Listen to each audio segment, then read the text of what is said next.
kelompok 1 mata kuliah ekonomi sumber daya manusia dan kependudukan. Di sini kami menyelesaikan tugas kami, yaitu wawancara tentang topik pelatihan tenaga kerja. Di sini kami di UPTD latihan kerja di Snaker Transproduksi Banten.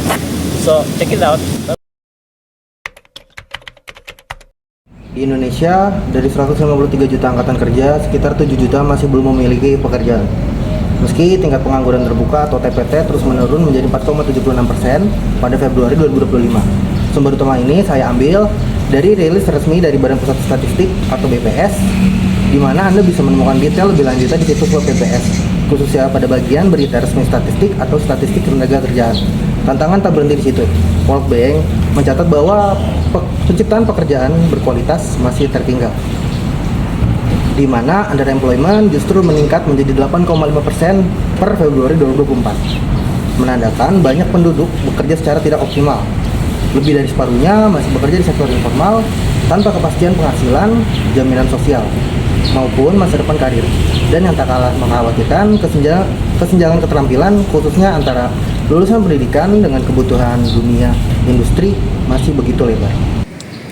Di Provinsi Banten memiliki potensi industri yang sangat besar, namun tidak semua penduduk usia produktif dapat menyesuaikan diri dengan perubahan. Oleh karenanya, pelatihan kerja bukan lagi sekedar opsi, tapi merupakan keharusan bagi pemerintah untuk dapat menyediakan lapangan kerja bagi penduduk di suatu wilayah. Di Banten sendiri terdapat lebih dari 7% pengangguran di tahun 2024. Maka lewat wawancara ini kami akan menanyakan tentang program BLKI Banten terkait ketenagakerjaan tersebut. Nah, BLKI Banten hadir sebagai jawaban atas permasalahan tersebut, di mana BLKI ini mempunyai tugas sebagai untuk menjalankan berbagai kegiatan ataupun sebagian kegiatan teknis operasional dan juga kegiatan teknis penunjang dinas di bidang pelatihan kerja industri. Nah, kemudian melalui berbagai program kegiatan keterampilan atau program keterampilan yang ada di sini, BLKI ini membekali para pencari kerja dengan kemampuan teknis dan juga siap pakai yang dibutuhkan oleh industri. Jadi tujuan kami dalam wawancara ini tidak lain untuk menggali lebih dalam mengenai strategi kita serta relevansi program-program BLKI Banten dalam menjembatani kesenjangan antara pencari kerja dengan kebutuhan industri yang dinamis. Kami juga ingin memahami secara langsung bagaimana BLKI ini berkontribusi dalam menciptakan tenaga kerja yang tidak hanya terampil, tetapi juga berdaya saing dan siap menghadapi tantangan dunia kerja modern. Jadi tanpa berlama-lama lagi kita akan dengan dan lihat seperti apa pelatihan yang diberikan, bagaimana dampaknya yang bagi peserta, dan sejauh mana lembaga ini menjawab kebutuhan dunia kerja masa kini. Jadi kami hadir langsung di lokasi untuk mencari jawabannya. Bismillahirrahmanirrahim. Assalamualaikum warahmatullahi wabarakatuh. Alhamdulillah wa syukurillah wa haula wala quwwata illa billah. Rabbi shrah li sadri wa yassir li amri wahlul 'uqdatam min lisani yafqahu qawli. Amma ba'du. Informasi secara umum bahwa pelatihan di UPTD latihan kerja ini secara umum yaitu melaksanakan pelatihan kerja, uji kompetensi dan sertifikasi, dan pemasaran lulusan pelatihan. Mungkin itu sebagai pembuka ya teman-teman semua dari UIN Syarif Hidayatullah Jakarta, yang mana selanjutnya akan disambung oleh teman-teman kita di sini dari BLKI juga. Assalamualaikum warahmatullahi wabarakatuh. Waalaikumsalam warahmatullahi wabarakatuh. Sebelumnya saya ingin mengucapkan terima kasih kepada Bapak dari BLKI Banten yang sudah mau menyempatkan waktunya untuk berdiskusi dengan kami dari mahasiswa Fakultas Ekonomi dan Bisnis UIN Syarif Hidayatullah Jakarta. Mungkin sebelumnya Bapak boleh memperkenalkan diri dulu dengan nama dan apanya di BLKI. Izin saya memperkenalkan diri, saya Indra Pranata, saya dari Seksi Pengembangan dan Pemasaran. Ucapkan selamat datang di UPTD Latihan Kerja. Terima kasih telah datang telah audiensi dengan kami, dan di sini ada teman saya dari PT Latihan Kerja. Silakan. Nama saya Cecep Setiadi, saya staf dari seksi pelatihan. Saya mengucapkan selamat datang untuk adik-adik UIN untuk dapat hadir dalam acara diskusi sharing, semoga bermanfaat untuk kita semua. Selamat datang. Baik, terima kasih kepada Bapak Cecep dan Bapak Indra yang sudah mau menyempatkan waktunya. Mungkin kita langsung saja. Mungkin untuk sebagai pertanyaan pembuka, saya ingin tahu bagaimana sih peran dan fungsi dari BLKI Banten dalam menyalurkan tenaga kerja ini.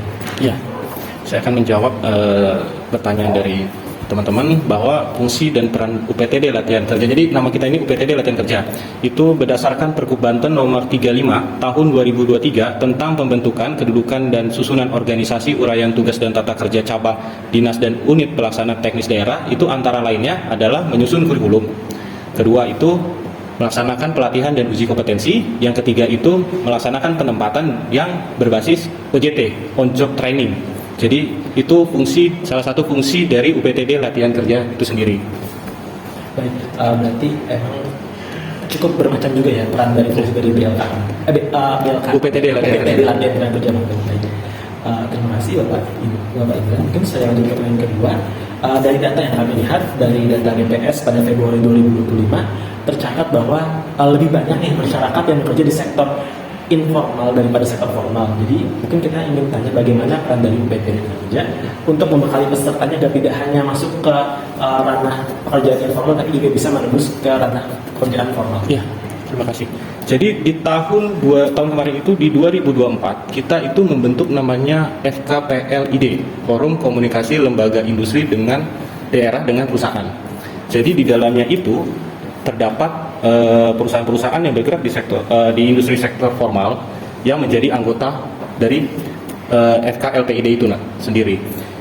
FKPLD itu sendiri dibentuk dengan tujuan kita akan mensinkronkan nih antara kurikulum yang ada di kita dengan kebutuhan yang ada di industri seperti apa. Jadi teman-teman yang ikut pelatihan di sini harapannya bisa terserap di sektor-sektor formal dengan adanya FKPLD itu, dan juga kita juga memprogramkan bahwa setiap pelatihan yang ada di sini itu wajib disertifikasi yang tadi disampaikan oleh Pak Kasih itu. Jadi setelah mereka pelatihan di sini tidak hanya selesai pelatihan, mereka disertifikasi oleh BNSP, Badan Nasional Sertifikasi Profesi, dan karena itu salah satu syarat ya yang dibutuhkan perusahaan-perusahaan di sektor-sektor formal itu manufaktur ataupun padat karya seperti menjahit, garment, itu salah satunya sertifikat itu, dan juga keselarasan nih antara program kita dengan kebutuhan mereka itu. Jadi di situ kita ada forum untuk mewadahi itu semua.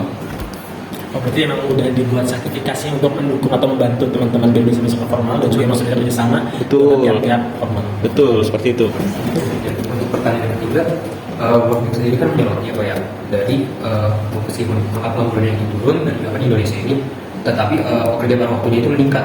Nah, dari perspektif BLKI sendiri itu bagaimana kita strategi untuk merancang pembangunannya. Kemudian dari itu kan untuk mereka itu bekerja secara optimal gitu, seperti mungkin tidak hanya bekerja separuh waktu gitu. Ya, tadi yang saya sempat sampaikan, jadi untuk mengoptimalkan itu mereka itu punya keahlian ya sesuai dengan industri ya. Kita setiap periodenya itu ada rapat kerja dengan mitra-mitra kita itu untuk menselaraskan antara program-program, kebutuhan. Jadi kita tahu nih kebutuhan perusahaan A, B, C itu seperti apa sih. Jadi kita sebagai pemerintah bisa menyiapkan apa yang dibutuhkan oleh industri. Jadi kita tidak hanya melatih setelah itu ya sudah gitu loh, tapi tidak bisa terserap di dunia formal seperti itu. Untuk pertanyaan keempat, dari isu lain, kesetaraan juga menjadi perhatian kita ya Pak ya, yang mana berdasarkan data BPS itu menunjukkan rata-rata guru perempuan itu masih tertinggal gitu dibandingkan laki-laki. Jadi itu kebijakan BLKI Banten program gitu untuk pemberdayaan perempuan gitu, agar mereka itu mengakses sektor-sektor kerjanya itu lebih terampil atau tinggi, dan bukan itu juga lebih kompetitif daripada kepala laki-laki. Baik, terima kasih atas pertanyaannya. Saya akan bisa menjawab terkait yang tadi ditanyakan. Intinya di PT Later ini konteksnya dalam pelatihan ini tidak ada mengklasifikasikan untuk kejuaraan ini khusus perempuan, untuk kejuaraan ini khusus laki-laki. Jadi di sini tuh kita membuka ruang seluas-luasnya. Kalaupun dalam kejuaraan las perempuan mau ikut atau mau daftar, nggak masalah. Yang penting dari yang bersangkutan emang mau ikut gitu. Jadi nggak ada batasan. Oh, untuk kejuaraan ini harus perempuan atau kejuaraan ini harus laki-laki. Jadi dianggap sama. Jadi nggak ada universal gitu. Konteksnya kalau dalam konteks pelatihan ya, gitu. Mungkin itu aja. Mungkin untuk selanjutnya pertanyaan selanjutnya akan ditanyakan oleh teman-teman kami. Saya lanjutkan. Untuk pertanyaan selanjutnya, kita juga ingin mengetahui terkait dengan program-program dari pelatihan di BLKI atau PTD Banten ini. Jadi, apakah yang saat ini menjadi program pelatihan unggulan di sini, dan juga apa yang menjadi pertimbangan utama dalam memilih dan mengembangkan program-program unggulan yang ada di UPTD BLKI? Baik, terima kasih. Untuk program unggulan kebetulan kita semua kejuruan sama sifatnya, jadi ada unggulnya. Mungkin nanti ke depan ada spesialisasi terkait kejuruan yang memang jadi pionir atau unggulan gitu. Mungkin nanti ke depannya ke arah sana gitu. Tapi untuk sekarang itu semua kejuruan dari mulai bahan, silabus, jam lama durasi pelatihannya sama. Kebetulan di kita itu durasi pelatihan selama 25 hari, kalau dikonversi ke JP sekitar 200 JP gitu. Jadi pelatihan yang biasa dilaksanakan di kita durasinya 25 hari, dilaksanakan selama 5 hari kerja, Senin sampai Jumat gitu. Untuk secara spesifikasi kejuruan apa sih unggulan nggak ada, itu sama gitu. Sama. Mungkin nanti kedepannya ada sih ke arah sana gitu kan. Itu terkait dengan pertimbangan gitu. Ya, masa tenaga kerja yang dibutuhkan nanti ya. Iya, betul. Prospek tenaga kerja dibutuhkan ke arah industri mana gitu. Kebetulan kan sebelum kita menentukan kejuaraan apa nih yang akan dibuat, kita biasanya membaca kondisi di lapangan, kejuaraan apa aja sih yang memang dibutuhkan oleh perusahaan-perusahaan. Contoh kecil misalnya di garment gitu. Nah, kita berusaha membuka kejuaraan yang memang dibutuhkan di luar sana gitu, garment atau otomotif gitu. Jadi menyesuaikan. Jadi sebelum menentukan kejuaraan akan dibuka, kita juga studi banding ke perusahaan-perusahaan masing ya, terkait apa sih yang dibutuhkan, yang lagi dibutuhkan ini gitu, biar ketika kita ke pelatihan dan outputnya itu bermanfaat gitu. Jadi terserah gitu kan, jangan sampai kita buka pelatihan tapi ujung-ujungnya tidak terserah karena kebutuhan di luar emang tidak membutuhkan lulusan itu. Iya, betul. Oke, baik, untuk pertanyaan selanjutnya yang akan saya tanyakan yaitu tadi kan sempat disinggung oleh Bapak Pimpinan, Bapak Hafiz, kalau bahwasanya pelatihan di tenaga kerja di sini itu gratis. Betul. Jadi sebenarnya apakah ada alur dan kriteria seleksi yang harus dilalui oleh masyarakat yang ingin menjadi peserta pelatihan di BLKI Banten? Jadi seperti apa mungkin alurnya untuk registrasi menjadi peserta di sini? Baik. Terima kasih, Dek. Sebelumnya terkait pelatihan yang di kita itu persyaratan paling utama berKTP Banten. Artinya KTP Banten bisa dari Pandeglang, Kota Tangerang, Tangerang Selatan, Lebak, Cilegon, pokoknya KTP yang ada di bawah Provinsi Banten. Itu salah satu hak mutlak. Karena apa? Karena pelatihan ini diberatkan untuk masyarakat Banten gitu. Jadi bangsa pasar itu memang masyarakat Banten yang memang jadi pesertanya gitu. Nah, terkait proses-prosesnya, jadi sebelum pelatihan itu kita ada proses seleksi. Proses seleksi itu biasanya dilakukan sebelum pelaksanaan pelatihan. Jadi misalnya sebulan sebelum pelatihan itu kita udah ada pengumuman yang dipublish di, kalau di kita sih lebih ke media sosial di Instagram, Twitter. Jadi kejuaraan apa aja tuh yang dibuka dalam satu gelombang itu gitu. Contoh kayak tahun sekarang nih 2025, kebetulan kan kita itu ada 5 gelombang dan kemarin ada efisiensi jadi 3 gelombang. Nah, dalam satu gelombang itu butuh ada 13 kejuaraan. Nah, setelah ada penyuluhan apa yang dibuka nanti dipublish di IG, di Instagram, di situ penyuluhan yang akan dibuka gitu. Nah di situ pun nanti langsung ada pemberitahuan terkait apa aja sih, gimana aja sih cara mengikutinya gitu kan. Di situ ada tahapan-tahapannya, jadi peserta bisa akses langsung di Instagram itu. Kebetulan di kita itu untuk pendaftaran udah online udah online, jadi nggak harus kesini, kita online langsung masukin ke link itu udah ada di yang tadi di Instagram, ada link, kita masuk, biasa isi nama, upload data gitu. Setelah data udah, nah dari situ biasanya langsung di tahap berikutnya yaitu proses seleksi wawancara. Setelah seleksi wawancara nanti akan diumumkan kelulusannya gitu. Nah kriteria kelulusannya itu bisa dilihat dari mengisi tes soal-soal dan ditambah dengan seleksi wawancara. Biasanya setelah pendaftaran online lewat link tadi, di situ ada beberapa soal yang harus dikerjakan. Nah, setelah itu langsung wawancara dan dari hasil itu nanti akan diumumkan siapa aja yang lulus gitu kan, dipublish juga di IG gitu. Jadi secara keseluruhan sih udah tahapannya itu udah ada di informasi itu gitu. Ya, izin bertanya Pak, kan buat di tingkat pengangguran yang masih berangkatnya 4,76%, tentu pengaruh kerja ini menjadi sangat krusial gitu. Apakah BLK Banten ini telah memiliki program kemitraan yang struktur dengan perusahaan atau asosiasi industri untuk membantu penempatan kelulusan dari sini gitu? Ya. Jadi kita di UPTD Latihan Kerja ini ada seksi namanya pengembangan dan pemasaran yang tadi dikepalai oleh kepala seksinya Pak Hafiz. Di situ memang punya tugas dan fungsi untuk kita menjaring kemitraan dengan industri. Salah satunya yang tadi saya sudah sampaikan bahwa kita sudah membentuk namanya Forum Komunikasi Industri dengan industri-industri yang ada di Provinsi Banten. Itu sekitar puluhan perusahaan yang masuk dalam grup forum itu. Dan di luar dari forum itu pun kita punya tugas dan fungsi itu untuk langsung door to door ke perusahaan-perusahaan untuk menawarkan lulusan-lulusan kita yang ada di UPTD Latihan Kerja. Seperti itu. Masih. Selanjutnya buat pertanyaan untuk melihat potensi industri Pak. Di Banten sendiri itu sangat besar nih Pak. Bagaimana BLK ini secara spesifik memastikan kurikulum pelatihannya itu tepat gitu Pak.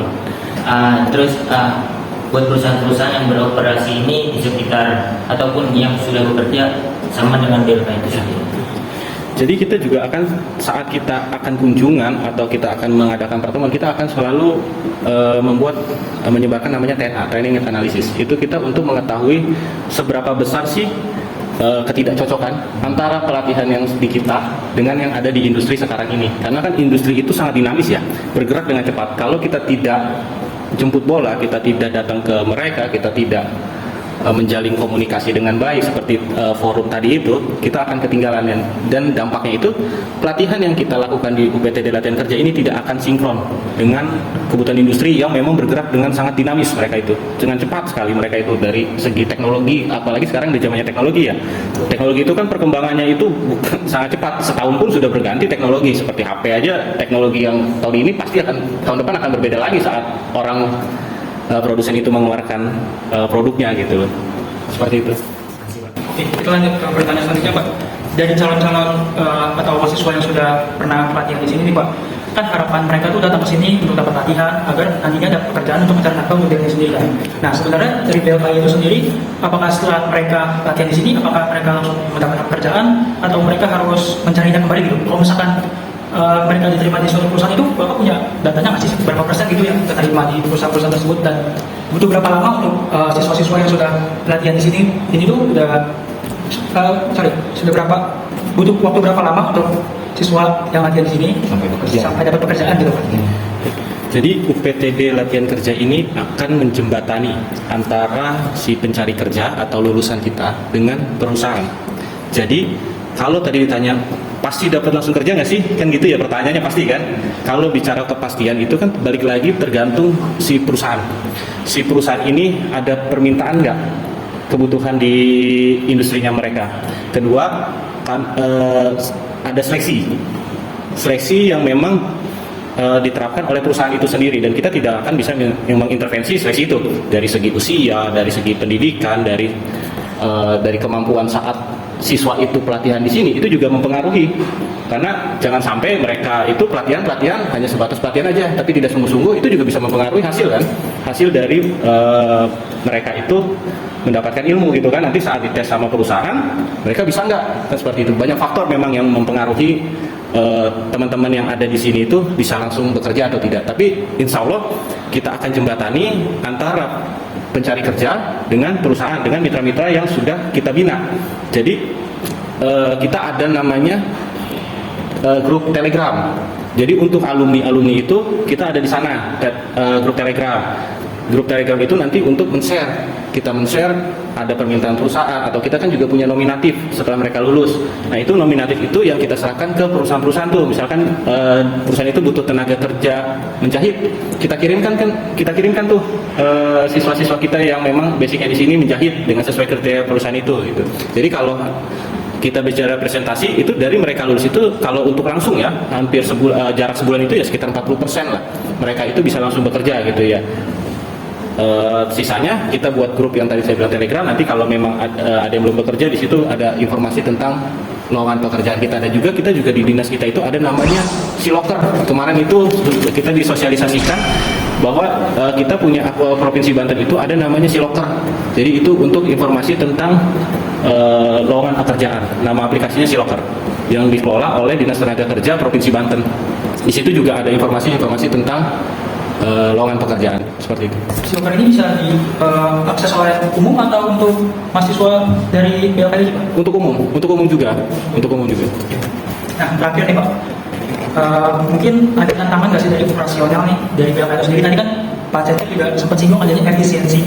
Nah terus ada juga perkembangan teknologi, dengan adanya efisiensi dan juga perkembangan teknologi kan bertentangan gitu. Harusnya menambah budget untuk beli alat-alat ini, sedangkan ini malah jadi efisiensi gitu kan, malah dikurangi biayanya. Malah tadi Pak Cecep juga sempat singgung dari yang 10 gelombang, 5 gelombang jadi berapa gelombang gitu, dikurangi gitu Pak. Mungkin dari situnya mana Pak? Dan mungkin satu lagi Pak, dari partisipasi masyarakat sendiri Pak, apakah sebenarnya masyarakat itu antusias untuk datang ke sini untuk belajar atau bagaimana? Baik, makasih. Terkait tantangan operasional, kita kan pelatihan ini terkait alih teknologi, alat-alat di workshop kan ya. Jadi kan kebutuhan teknologi di perusahaan tiap tahun itu kan berkembangnya dinamis ya.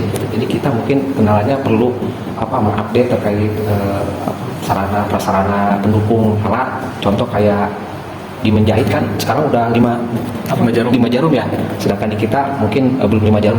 Hal-hal seperti itu yang harus kita siasati, itu tantangannya salah satunya itu.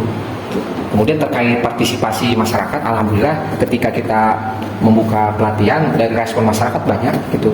Dan itu tadi, karena kan nggak semua pendaftar diterima ya, kita juga ada keterbatasan kuota gitu kan. Kalaupun sudah ditentukan kuotanya, ada kemungkinan untuk yang tidak terakomodir atau tidak lulus bisa ikut di gelombang berikutnya gitu. Jadi masih ada kesempatan gitu. Dan catatan juga untuk yang sudah mengikuti, kita udah ini ya, udah dikat gitu, nggak bisa ikut di gelombang berikutnya gitu. Sekali. Jadi untuk memberi kesempatan kepada yang belum ingat gitu. Karena dikhawatirkan kalaupun nggak di-cut gitu ya, nggak dibatasi, dia ikut terus-terusan gitu. Betul. Kebetulan kan kalau tadi sesuai yang disampaikan Pak Habib tadi, untuk pelatihan di sini kita benar-benar gratis dibiayai oleh APBD Provinsi Banten, dari mulai fasilitas modul, terus bahan, APK, dan salah satunya sertifikat itu gitu. Yang sertifikat dari PT Relater dan dari BSP itu. Jadi benar-benar tidak dipungut biaya. Oke teman-teman, mungkin segitu aja bincang-bincang kita hari ini dengan Pak Cecep selaku staf seksi pelatihan, dan juga Pak Indra selaku seksi pengembangan pemasaran. Pengembangan pemasaran. Terima kasih yang udah nonton. Mungkin di sini yang pengen cari kerja, cari loker tadi ada di websitenya Lokerku ya Pak? Di Siloker. Siloker bisa dicek. Dan yang domisili di Banten juga bisa ikut pelatihan di BLK ini. Bisa cek di Instagramnya. Instagram UPTD latihan kerja. Ya bisa cek di situ, nanti linknya ditaruh di deskripsi teman-teman. Oke, terima kasih Pak Indra. Sama-sama. Selalu. Alhamdulillah.